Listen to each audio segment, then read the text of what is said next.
Okay, we are on chapter 5 and we're going to do section 1 today. And this is really about protein purification and analysis. So really, when we think about biochemistry from the 20th century was really focused on the development of methods to isolate biomolecules. You know, there are so many molecules in a cell. How do we isolate just one, just the one that we want in a very pure form? And then once we have it in that pure form, how can we perform molecular analyses on them? And so that's what we're going to talk about in this chapter.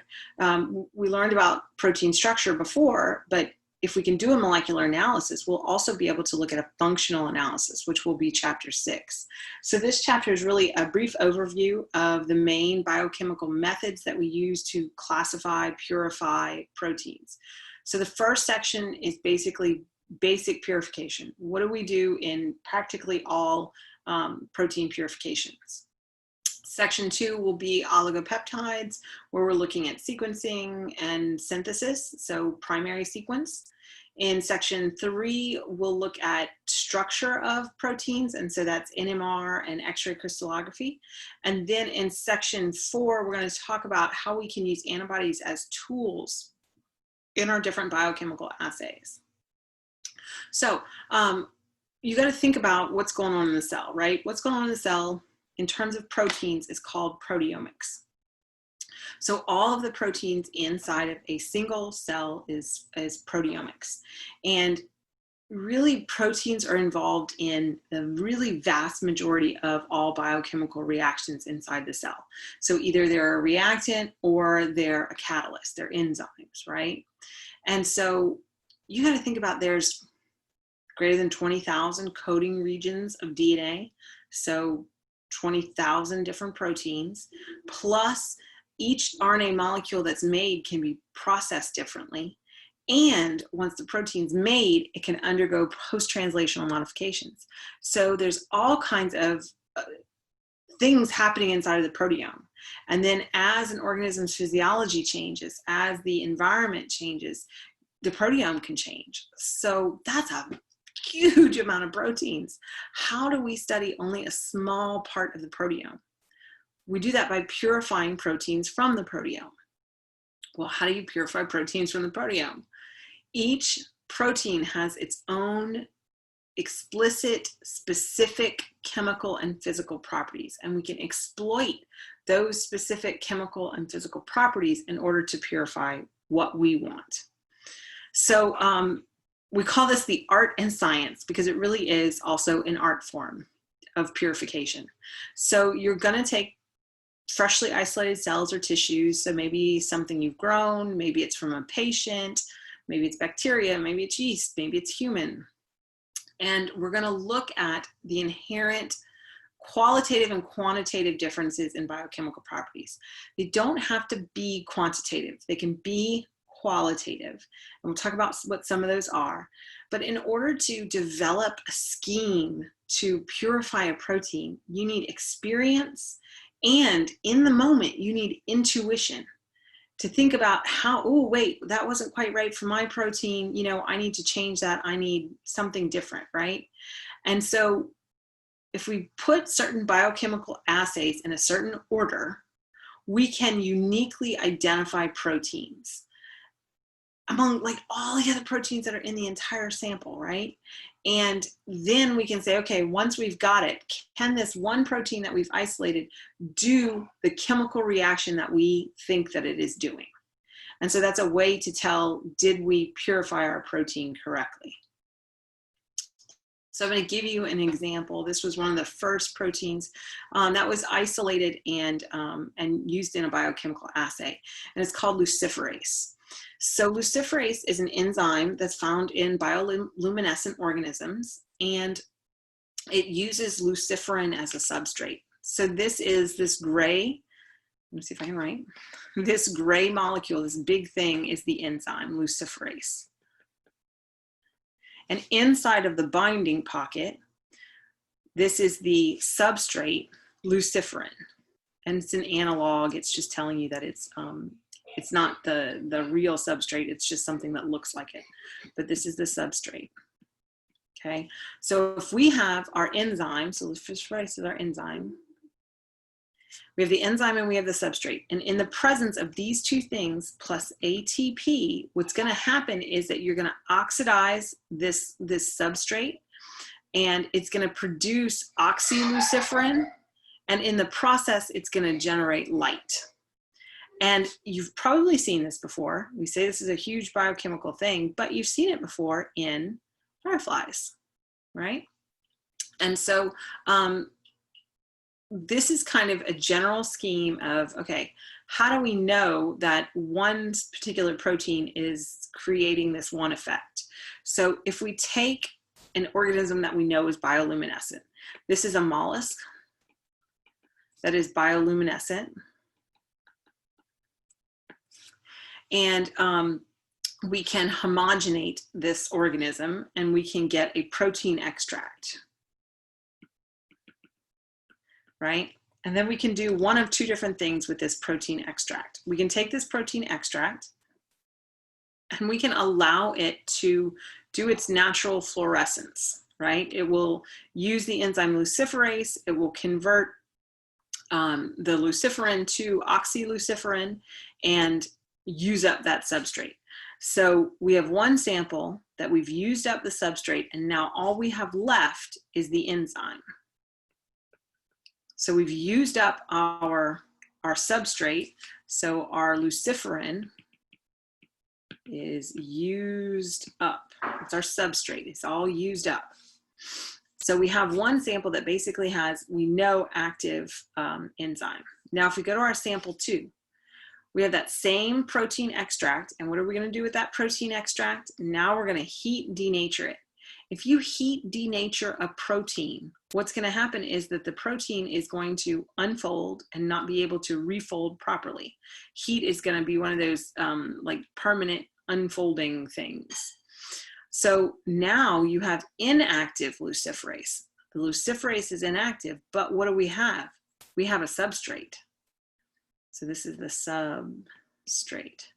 So if we take a protein extract that has just substrate and a protein extract that has just enzyme, and we put the two together, we mix samples 1 and 2, what we should produce is light. And so we can use this as a typical experiment to detect the presence of luciferase in crude protein extracts.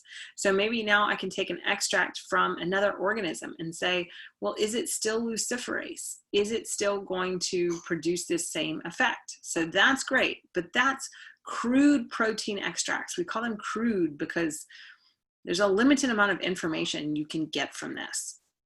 But how do we plan a protein purification scheme to get out maybe just luciferin, just what we want?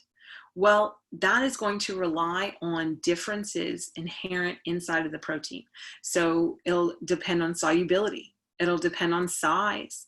It'll depend on net charge, and it'll depend on substrate binding affinity. So how well it binds to other substances. So the first thing, whenever you're planning a protein purification, so this is our protein purification. This is step number 1. The first thing that you are going to do is you are going to prepare the cell lysate. You're going to prepare isolated cells and break them open and get to the protein. So that is the very first step. You just want to get what's inside the cell out.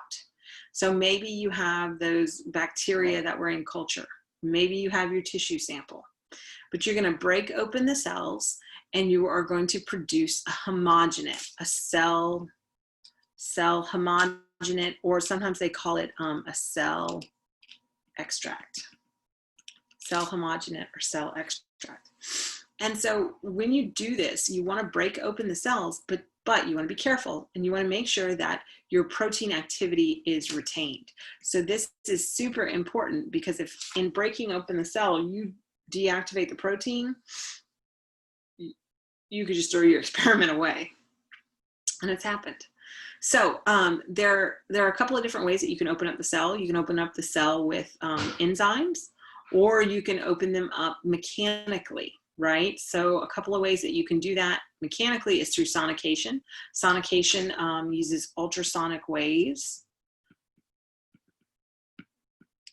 You could open it up with shearing force. Shearing force will actually force cells through a really small opening. And so it's like I like coffee. It's like a French press. If you've ever used a French press for coffee, right? You mix the hot water and the beans, and then you press down on the French press, and it pushes all the grinds down, and then you pour out the coffee, right? It's the same sort of deal, except with cells, and it doesn't taste nearly as good.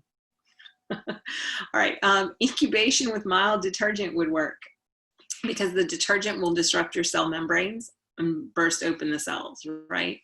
So one of the things that's really important about all of these three things is that you remember that you use an isotonic solution. SOLN is the abbreviation for solution. So if you don't use an isotonic solution, as soon as you break open those cells, some things might precipitate, some things might change. And you don't want to change things at this point. You basically just want to open the cells. Once you open the cells and you have this cell extract, what you're going to do is you're going to centrifuge that cell extract. And so this is the first stage where we start to increase the concentration and purity of our target protein. So centrifugation is the first place where this happens. This is like the second step, right? Our first step was to break them open. Our second step is to centrifuge them. So centrifugation is our first place where we're increasing the purity of our protein. So what do you mainly do in centrifugation is you start separating molecules, right? So we separate into what is called the pellet and the supernatant. I'm trying to go. Okay. So we have this tube and we're going to put our cell extract, right? Everything, all the junk that was inside of the cell, we just put in there. So it's homogeneous, it's all kinds of stuff in there, and we put it into a centrifuge. And the centrifuge is going to subject our sample to centrifugal forces by spinning that solution at really high speeds so that particles that are different sizes or different densities are going to sediment at different rates.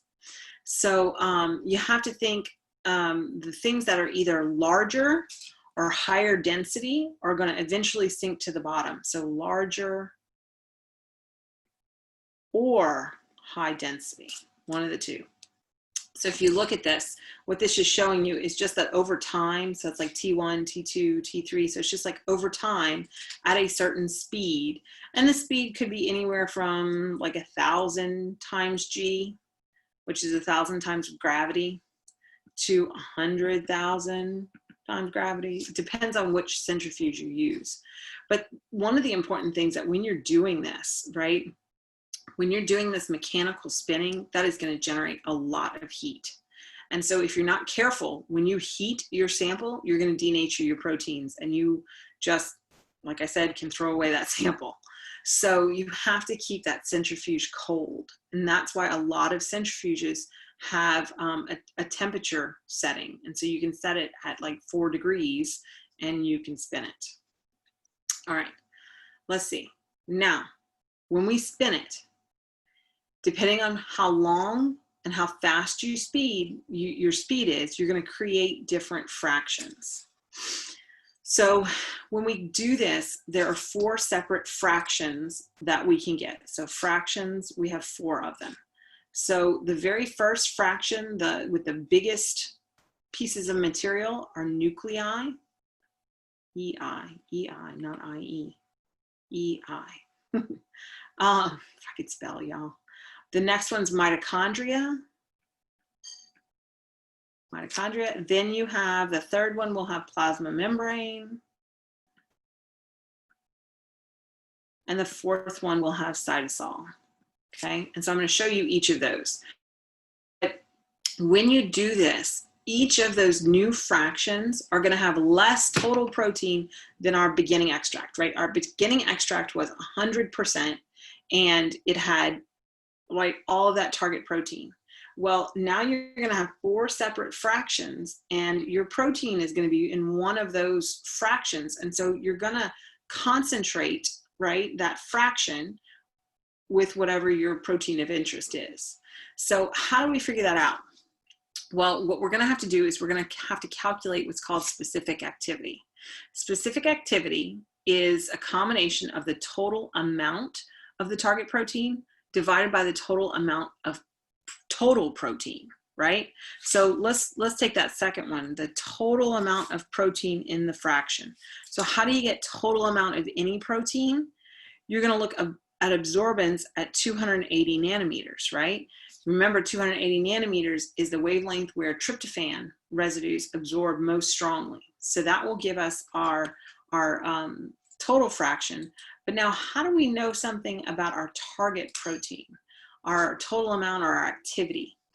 What you can do is you can actually look at the output, at what that protein is supposed to do. So if it were luciferase, we could look at amount of light produced, like per time, right? And we can use that, we can measure that with a luminometer, anything that measures the output of what your protein can do. And so when you compare the two, you can end up in units that are like activity units per milligram of total protein, right? And so if you look at that ratio, that relationship in each of our purification steps, you'll see that we get more activity units per total amount of protein in those samples. So let's take a look at what that kind of looks like. So here's my sample. I'm going to kind of zoom in. And I'm starting with my cell extract. So this is everything. All I did was break open the cell. It's the only thing I did. The next step is I'm going to centrifuge it. And I'm going to centrifuge it at low speed for a short amount of time. At the end of that centrifugation, I have a pellet. So I have something stuck to the bottom. When I resuspend that pellet, when I put that pellet into solution, what it's going to be is my nuclear fraction. So this is the heaviest or the most dense part of the cells. The liquid that was on top, I'm going to take all this liquid and I'm going to put it into a new tube. Now, I have that new tube. I'm going to put it back in the centrifuge. I spin it for a faster centrifugation speed and for a longer amount of time. I end up with a new pellet and a supernatant. I take my supernatant out, I put it into a new tube, I take my pellet and I resuspend my pellet and I get my mitochondrial fraction. Now I have a new supernatant, so I'm going to spin it. I'm going to spin it even faster for even longer because right as we go down, our molecules are small. So they get smaller and smaller. So in order to make them pellet, you're going to have to do a faster speed for a longer amount of time. So now I've gotten my smallest large particles to basically sediment. And so this, if we resuspend it, becomes our membrane fraction. And our supernatant, if we take it and put it into a new tube, right, we now have the cytosolic fraction. So I now have 1, 2, 3, 4 different fractions, okay? So if we started at total cell extract and you were able to do the assay where you looked at how much activity your target protein had, and you compare that to milligrams of protein, right? So I can get a specific activity of 10 units per milligram of protein. But let's say I know my protein is going to be in the cytosolic fraction. So I go to my cytosolic fraction, I take a sample out, and this time I get 18,000 activity units per only 500 milligrams of protein. Now I have a specific activity that's 36 units per milligram. I have increased my purity of my sample by 3.6 fold. So it's a very, very effective way to begin your purification process. All right, so now that you centrifuged it, you've got your fraction, whichever fraction it is that has your protein of interest in it. Now, it's in solution, it's soluble. So we want to exploit differences in protein solubility in order to select out our certain protein. So we know our protein is going to have certain solubility. All other proteins have a different solubility. So we're going to salt out our protein of interest. That means we need a certain concentration of salt, and we're going to add it to our solution in order to make our target protein precipitate. So a lot of times we use ammonium sulfate. Ammonium sulfate, right? So you get your ammonium ion and you get your sulfate ion, right? And so these ions are actually going to compete with the protein because both the ions and the protein want to form ionic interactions with water. And well, they want to form interactions with water, right? Sometimes it's hydrogen bonding, and in the case of the ions, it's ionic. But they want to interact with the water molecule. And so what happens is the ions outcompete the protein. So now your protein has these exposed nonpolar surfaces. And so now these exposed nonpolar surfaces start interacting with one another, and this causes the formation of insoluble protein aggregates. And so each protein, you know, has unique solubility characteristics. So it's your job to figure out what's the ideal salt concentration in order to precipitate out your protein of interest, right? So let's say we've precipitated it. That's great. So we're going to take our precipitated sample. So we're going to get rid of the supernatant. We're going to keep just the precipitated sample. We're going to resuspend it. But it's really, really salty. So if it has too much salt, it's not going to fold properly. So what you're going to have to do is somehow remove this salt. You want to get rid of it so that the protein can refold and the protein can become active and soluble again. So we use a process called dialysis. So dialysis is how to remove salt. And so what you have is dialysis tubing. And I want you to think of kind of like a garden hose, right? Except super, super, super, super, super thin. And so you have this garden hose and you cut a piece out of it, right? And so now you just have a section of your garden hose. You clamp one end of your garden hose and then you hold it upright and you pipette your liquid sample into the dialysis tubing. Then you put another clamp above your sample. So your sample is held between the two clamps inside of the dialysis tubing. And the dialysis tubing is actually a semi-permeable membrane of cellulose. And semi-permeable means it has pores.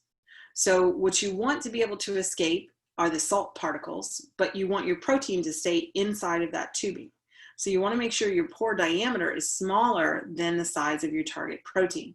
Then you get free exchange when you put this dialysis tubing into a big bucket of buffer.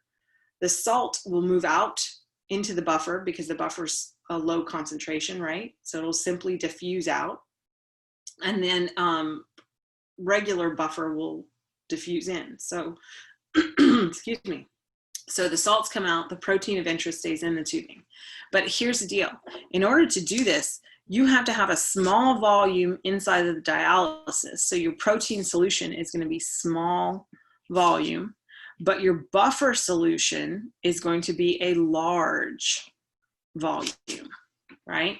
And so it allows for proper diffusion. And sometimes you even have to do what's called a buffer exchange, where, okay, I've put my dialysis tubing with my protein inside my bucket, and I've let it diffuse for, let's say, 12 hours. Well, after 12 hours, what I need to do is I need to go make a fresh bucket of buffer solution. And I take my dialysis tubing with my protein of interest and I transfer it into my new dialysis buffer. And then I let that go for another 12 hours. Allow more diffusion to occur. So you have to remember that you have to have a high volume buffer, and sometimes you have to do multiple buffer exchanges. Multiple buffer exchanges, okay? All right, so moving on. Now that we've got basically a pretty good concentration of our protein, but we still have some other things in it, we still need to separate out our protein from the mixture that it's in. So we're going to use chromatography, and chromatography in general is a separation mixture, the separation of a mixture by passing it through a medium where the different components will move at different rates. And there are a couple of different ways that you can do that. You can do column chromatography, which has a couple of different subcategories, gel filtration, affinity chromatography. And so we're going to talk about each of these different ones in turn. So column chromatography first. In column chromatography, you have basically a tubing, and it's like a cylinder made of maybe glass or plastic or something like that. And it has a matrix. And the matrix can be beads, can be anything solid. So this is a solid. And then that solid needs to have a buffer. So then it's going to be in a liquid. So this is a liquid buffer, right? And you want this buffer to be the same buffer that your sample was dialyzing in, right? And so you're going to pour your sample into this column, and you're going to separate the different proteins. And so you then collect what comes out of this end, but you're not going to collect it all at once. You're going to collect separate fractions or separate tubes, right? So here's a better drawing, right, of a column. And you have your solid matrix.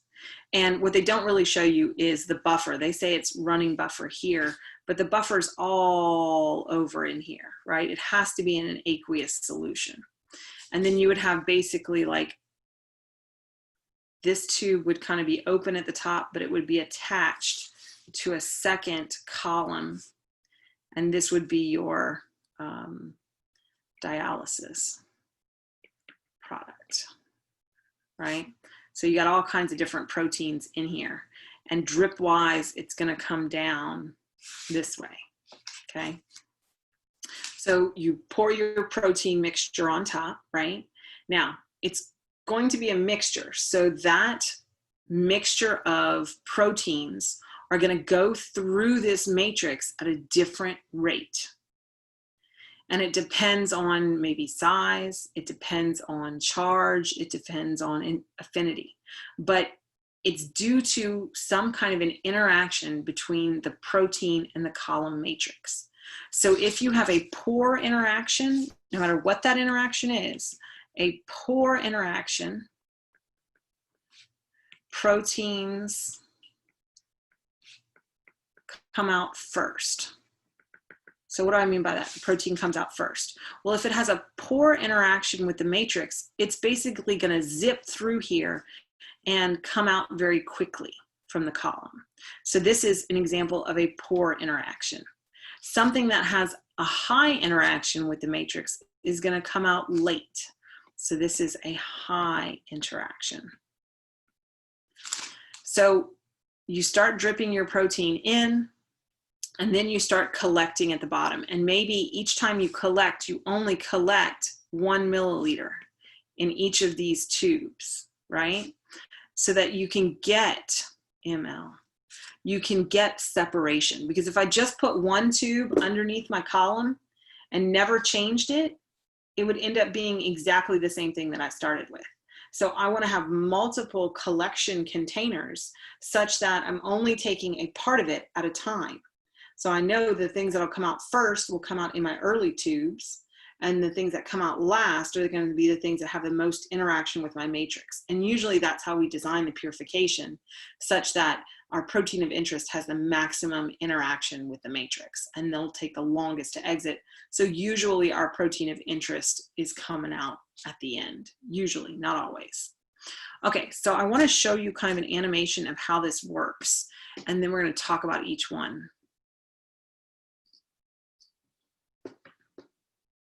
Okay, here we go. Column chromatography. Column chromatography is a method of protein purification. A protein mixture is added to a column containing a solid matrix. As the mixture flows through, proteins are separated. based on their different chemical or physical interactions with the column matrix.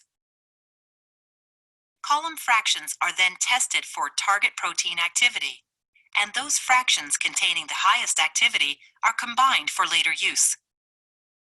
There are three major methods of column chromatography: gel filtration, ion exchange, and affinity chromatography. The first method, gel filtration, or size-exclusion chromatography, uses porous beads for the solid column matrix. The pores in the beads are large enough to allow for small proteins to pass through, but exclude large proteins, which flow around the beads. As a result, large proteins flow through the column much faster than small proteins, which take longer, slower paths through the numerous paths created by the pores. The second method, ion exchange chromatography, uses a charged column matrix to separate proteins based on their overall positive or negative charge. Note that while a negatively charged matrix is shown here for cation exchange chromatography, proteins can also be purified using a positively charged matrix for anion exchange chromatography. For example, a positively charged protein is attracted to negatively charged beads, whereas negatively charged proteins are repelled by the negatively charged beads, and uncharged proteins flow through the column matrix unimpeded. As a result, the positively charged proteins will move slowly, while the negatively charged and uncharged proteins will flow through the column much more quickly. After the negatively charged and uncharged proteins have flowed through, an elution buffer with sodium chloride containing positively charged sodium ions is added to the column, displacing the positively charged proteins from the beads and helping to elute them from the column. The third method, affinity chromatography, is more specific than the other two methods. A ligand with a high affinity for the target protein is covalently bound to the gel matrix. The target protein will specifically bind the matrix, while other non-specific proteins flow through. As a result, the non-specific proteins will move through the column much more quickly. To release the target protein, an elution buffer containing an excess amount of a competing ligand is added. Target proteins can also be released by elution buffers containing an altered pH or salt concentration. The competing ligand binds to the proteins, displacing them from the matrix.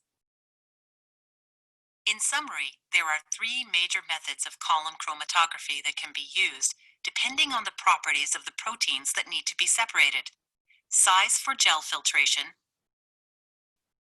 overall charge for ion exchange, and the availability of a high affinity ligand for affinity chromatography.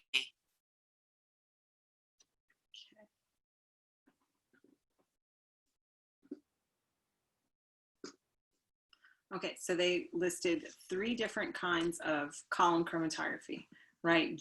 Gel, which separated by size. Then there was ion, which separated by charge. And then you had affinity, which separates really by protein-protein interactions. And sometimes it's not a second protein, sometimes it's not, sometimes it's something else, but it's binding affinity or something like that. Okay. So when we talk about gel filtration, let's go through each one. I kind of want you to think about it like an obstacle course, right? And in this obstacle course, there are obstacles, and the small proteins and the large proteins tackle these obstacles in different ways. A small protein is going to tackle every single obstacle and have to go through each and every one. So it's going to take a really long time for it to get through everything, and it'll be out last. Large proteins basically look at those obstacles and go, yeah, no, I'm just going around. And so they end up coming out first. So they have different ways of tackling that obstacle course. So they'll separate based on size. Sometimes you'll hear them called size-exclusion chromatography, same thing. So our large proteins go fast and our small proteins get trapped by going all the way around all those either dextran or agarose beads, right? So you can actually, it's kind of cool, you can actually estimate molecular mass based on the rate of elution. It's not perfect, but you can get a pretty good estimate, and they call it the elution profile. So if a protein, the caveat though is your protein has to be globular. So kind of like a circle, right? So then our size has to be proportional to our molecular mass if we compare our unknown to a known. Like if we know this known migrates this quickly through this column, okay, our unknown migrates X distance, and we compare the molecular masses, and we can do that. Okay, so then there is a higher level to gel filtration chromatography, and it's called high performance liquid chromatography. You've probably heard it abbreviated HPLC. So this is gel filtration on like steroids, right? It's gravity based. It's based on gravity based, but the column matrix, the particles are so small that it's going to lead to even greater separation of proteins that are very, very similar in size. So if we say all small proteins come out in this one place, well, there's really a variety of small sizes. So if we can adjust that, we can actually separate out proteins that are very close to one another in size. But in order to make the lysate go through this kind of a column, you have to use pressure. So I like to think about that. It's called high performance, but I like to remember that you need pressure. That's what the P doesn't really stand for, but kind of helps me remember. You need pressure to force the buffer and the protein through the column because of the size of the matrix particles. Okay, the next one they talked about was ion exchange chromatography. So this is the difference between charges in proteins, right? Not all proteins are the same charge, and we can use this to separate out if I know I have a mixture of positive and negative charges, and I know my protein is positively charged. Well, if my protein is positively charged, then I want a negatively charged resin so that my protein of interest binds to this negatively charged resin. So we call this an anion exchange chromatography, or a cation exchange. So we name it by what particles you're going to put through it. So it's kind of almost backwards, right? So positively exchanged ion chromatography is going to be an anion exchange matrix. So DEAE, for example, this is diethyl amino ethyl, right? Kind of crazy name, but think about it. Diethyl. So ethyl means two, right? I always think, this is so funny, me eat peanut butter. That's my mnemonic to remember my first four. So ethyl is two. So that's 1, 2 carbons. Here's 1, 2. So that's diethyl amino. And then we have 1, 2 carbons, so another ethyl group. So that's why they call it diethylamino ethyl. So DEAE column, right? So this DEAE column is positively charged resin, and it's going to interact with our negatively charged proteins. On the other hand, we have a CMC. A CMC is carboxy, and you can just look at the structure and kind of name it, a carboxymethyl cellulose, right? The resin is with cellulose. So the carboxy, right, is here, and then you have a methyl group right there, and then it's attached to the resin. So that's why they call it carboxymethyl. So this one is negatively charged, right? Our oxygen's negatively charged, so it's going to interact with positively charged particles. Okay. All right. So let's look at kind of an example. So you're going to take your protein sample, your entire mixture, your test tube with all the junk in it, right? And you're going to put it over the column. And when you put it over the column, the negatively charged proteins are going to zip down because these resin particles here are negatively charged. So negative repels negative, and you're left with the positive actually attaching to the resin. Now they don't say it in here. So that's step one. Step two, wash. You want to make sure that all the other junk goes out. So you put buffer and you let the buffer go through and you wash it. I hate how they leave out that step. And then number three, now you're going to put an elution buffer through the column. And when you put that elution buffer in the column, it's going to basically outcompete. So this is, for example, sodium. Sodium's a positive charge. So the sodium, there's going to be so many sodium particles that they're going to pick up all those negative charges, right?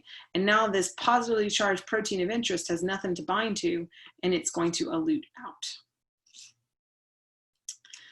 So the last one is affinity chromatography. And in affinity chromatography, you're also going to try and exploit a characteristic of your protein, but it's going to be how that protein interacts with another component that's not size and not charge. So for example, you have a receptor and a ligand, right? If you're trying to purify the ligand, if you know what the receptor is, you can bind the receptor to the column, and as the ligand passes through, it'll bind to the receptor, right? And we'll also use antibodies, and we'll talk about this later, where you can attach an antibody to the resin, and you can pass over just about anything as long as that antibody recognizes it.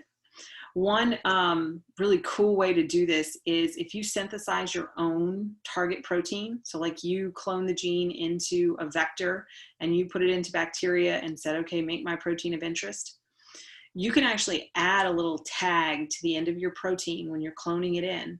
And if you put a series of histidine residues at the end, right, histidine will bind to divalent metals. So if you do that on the front end and then you run this lysate that you have through a column that has nickel ions, nickel's a 2+ charge, right? Then your protein of interest, no matter what that protein of interest is, if it has that histidine tag on it, then it's going to bind to the column. So that's kind of a cool way to, if you don't know what it's going to bind to, if you can design your own, you can put the tag on there, right? And then you just have to be able to release the target. So you have to be able to add an elution buffer that's going to contain an excess of a competing ligand so that it'll come out. So here's your affinity chromatography. It's the same sort of deal, except your target protein is actually binding to something on the bead. And then you just put in some free competing ligand that'll still bind, but it's no longer, this competing ligand is no longer bound to the bead. And so now you actually do end up with your target, but it is bound to your competing ligand. So that's one thing to kind of keep in mind with that. All right, so each step in your purification process, you're increasing the activity, the specific activity of your protein prep from threefold, you know, these are all about threefold, somewhere in there, all the way up to 30-fold. So look at your affinity chromatography. Where in your protein purification are you getting the highest specificity? Right after your affinity chromatography. And it's because of the specificity for the target protein, right? Everything else is pretty general, but affinity chromatography gets very, very specific. So this is very, very important to know where's the most specific point in your protein purification efficacy. All right, so now you have a purified protein, right? I want to know what the molecular mass is. I want to know how many polypeptide chains are in that protein. How am I going to figure that out? I'm going to use, you guessed it, gel electrophoresis. So you can use what is called polyacrylamide gel electrophoresis. So we abbreviate that PAGE. A PAGE gel will separate proteins based on two things, charge and size. So when we say that, you're going to make a polyacrylamide gel. You're actually going to do this in lab. And depending on how much polyacrylamide you add will tell how your protein is going to be separated inside that gel.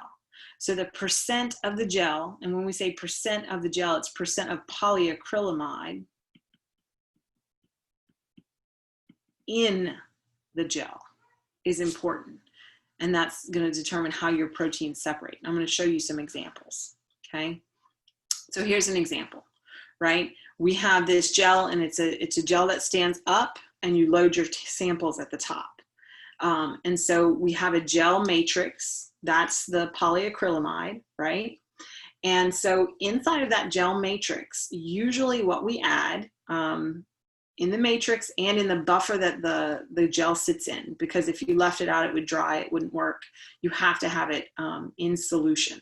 So you're gonna have a gel matrix that's made of polyacrylamide, and then inside of that matrix and inside of the buffer, you're gonna have a molecule that is sodium dodecyl sulfate. So we call it SDS for short. The SDS is going to coat your protein in negative charges. So here it is, this is SDS, right? And so this SDS is going to sit on the outside of all of your proteins. So now every single protein, no matter what charge it was to start with, is going to be negative. So you've basically negated charge effects. So everything is going to be separated only now based on size. So if you hook this up and run a current through it, right, your proteins, because they're now coated, they're at the top of the gel. So they're sitting up here in the well. This is where you put them in. You put each sample in a different well. What do they say? Sample wells, yeah. And you pipette your protein of interest into that well. And when you turn it on, electricity or current's going to run through it. And your anode is down here at the bottom. So this is your anode right there. And so the proteins, because they're negatively charged, are going to be attracted to the bottom of the gel, to the anode. And so they're going to travel through the gel. But here's the thing, the larger proteins can't go around the obstacle. There's no way around these obstacles. They have to go through it. So it's going to take larger proteins a long time to get through the gel, whereas smaller proteins can just slip through the gaps and go to the bottom very quickly. So this is kind of the opposite of a gel column chromatography. Okay, so the SDS, right, we said is the detergent, and that is going to add our negative charge. And the other thing that it does is it actually denatures the protein. So this hydrophobic tail here, right, is going to associate with the nonpolar regions of the protein. And so the protein's denatured, and they're all negatively charged, right? So that's really cool. We can separate it by just size. But the next question is, what if you have a complex, right? What if this purple one were actually, if I split it, it was actually two peptides that came together in order to form this one big protein?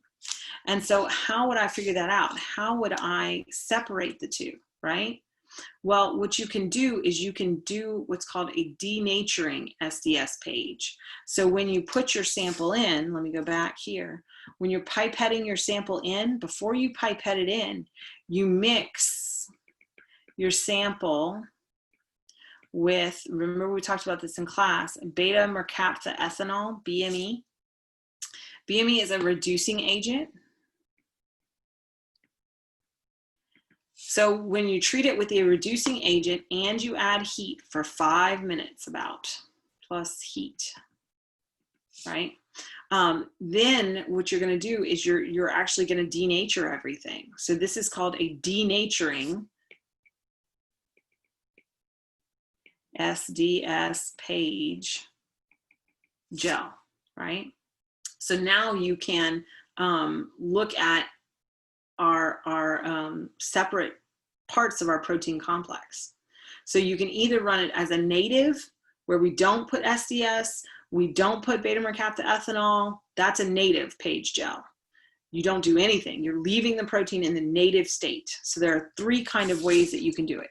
One, you can do native. So this is no SDS, no beta mercapta ethanol.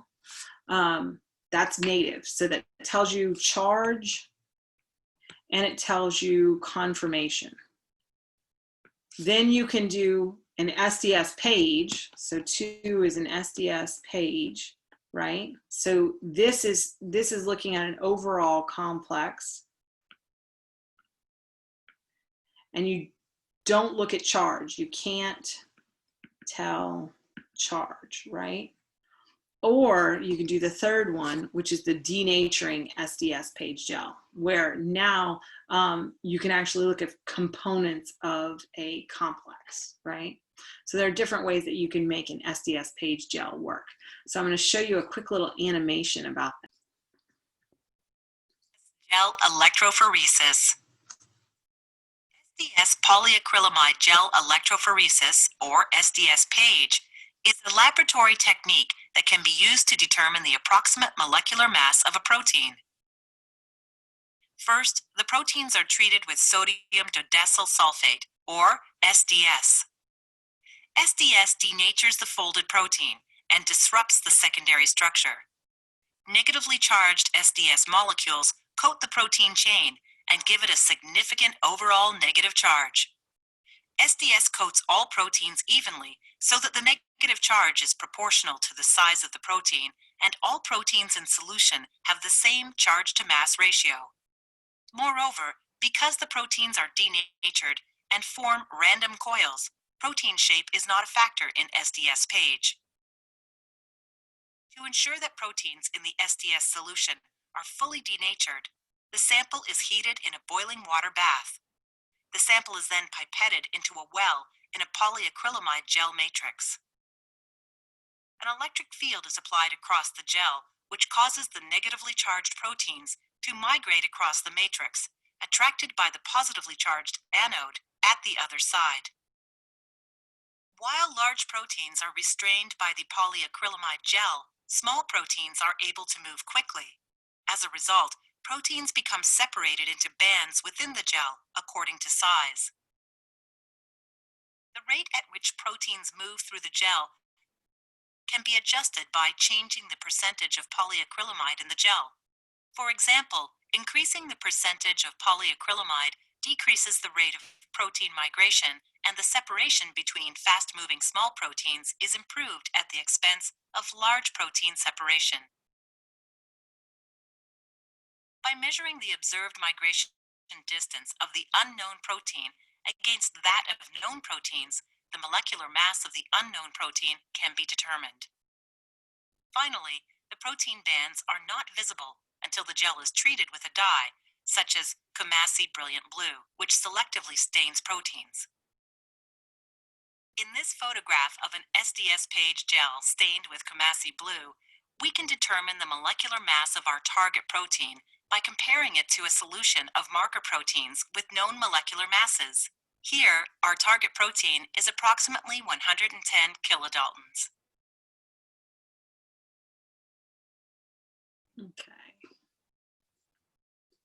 Okay, so you always want to remember that when you're running an SDS PAGE gel, so I can get to the right place, what you're going to do is you're going to compare it to some standards, right? And so in each of these, this is from the animation, right?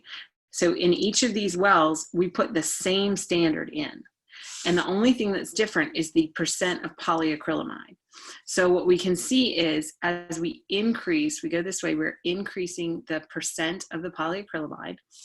We actually get separation of smaller proteins because small proteins go very quickly. So if you increase the meshwork of the polyacrylamide by increasing its percent, it's going to take longer for those small proteins to get through. Well, that means that your big proteins are going to all kind of get gunked up and stuck up at the top, right? So you have to kind of know what size you want to purify at. So you can run one and kind of see and then run another, but it's kind of good to know what goal you're trying to get to. So here's an example. This is somebody who has done a purification scheme, right? They took their marker, they loaded their marker. Now they took a sample from each part of their experiment and they ran it on the gel. Now, the only reason you can see anything in these lanes is because after running the gel, it was stained with Chem Blue. So when it's stained with Chem Blue, the Chem binds to all protein, doesn't matter, everything. So if we look in our very first lane, we put culture. So this is the cells that have not been broken open. So you can see there's not a lot of free protein. The lysate, this is, we've broken open the cells, and now look how bright everything is. We have lots and lots and lots of a protein. And a lot of times we know that this is our target protein. So everything here is our target protein. The reason that our target protein in this example is so strong in the lysate, this is likely a bacteria that is maybe overexpressing a particular protein. I know I keep using the example of insulin, but sometimes insulin is, or whatever protein it is expressed at high levels so that we can get a lot out of each and every cell. So what we see as we go through, as we go basically this way on the gel, is that we have a higher percentage of our target protein versus total protein. So here's our lysate, right? Our flow through should contain none of our protein of interest, and it contains a little, but that's okay. Now, we've washed our column. You shouldn't see a whole lot of it, and we don't. Now we're starting to elute our protein. This is where we should see our protein of interest come out, and that is indeed what we see. And as we collect more and more fractions, what we see is our concentration is very strong here, and then it gets weaker and weaker and weaker, right? But this is where you have your highest concentration of your target protein. So that's protein purification, and then checking that purification with an SDS PAGE gel. Okay, ooh, I think I skipped one. Yep, isoelectric focusing. Yeah, okay. So isoelectric focusing is a similar technique as an SDS PAGE gel. So it does use a gel, but we're separating proteins here based on their isoelectric point. So remember, an isoelectric point is the point at which a molecule has a net charge of 0. So basically you have a gel, but instead of having polyacrylamide, what we have is a pH gradient. pH gradient. So down here, it's a very low pH. Up here, it's a very high pH. So we load our sample, and then we see where it goes. And so you know that below the isoelectric focusing point, the protein has a net positive charge. If the pH is above the isoelectric focusing point, the protein is going to have a negative charge. And so the protein will migrate until it reaches the point where it has a net 0 charge. Once it has a net 0 charge, due to the gaining or losing of protons on those functional groups, it's going to stop. Okay, so that's kind of like our first separation, right? So now we've got it separated based on isoelectric focusing. Now we also want to separate it based on molecular mass. And so this is what we call a 2-dimensional gel. So a lot of times we use a 2-dimensional gel to separate one protein when we have a huge mix. So let's say we have a cell lysate, and we want to treat it with 2 different conditions, and we want to see what changes in our one protein, right? So this is what you can use that for. So maybe you have different conditions, or you want to compare the proteome of different individuals, right? You can do this. So what happens is you take this strip where you isoelectrically focused your proteins. So this is what we did before. And you take this strip and you load it on the top of a new normal SDS PAGE gel. You run the SDS PAGE gel, and so now you're going in this direction by isoelectric focusing, and you're going in this direction by mass. And so you can identify proteins into discrete spots that can be isolated, and then you can actually select out a part and purify it if you so choose, right? So when we do this, the other thing that you can do, it can sometimes be pretty difficult to like take 2 of these. So you have condition 1, and then you would have a duplicate in condition 2. Sometimes it's kind of hard and tedious to compare the 2 gels. So one way that we get around that, and I'm going to show you the picture first, is that we take those 2 samples. So in this case, they're saying, okay, we have a breast cancer cell line, and in one of them, this is our control, our untreated, and then we have one that's hormone treated.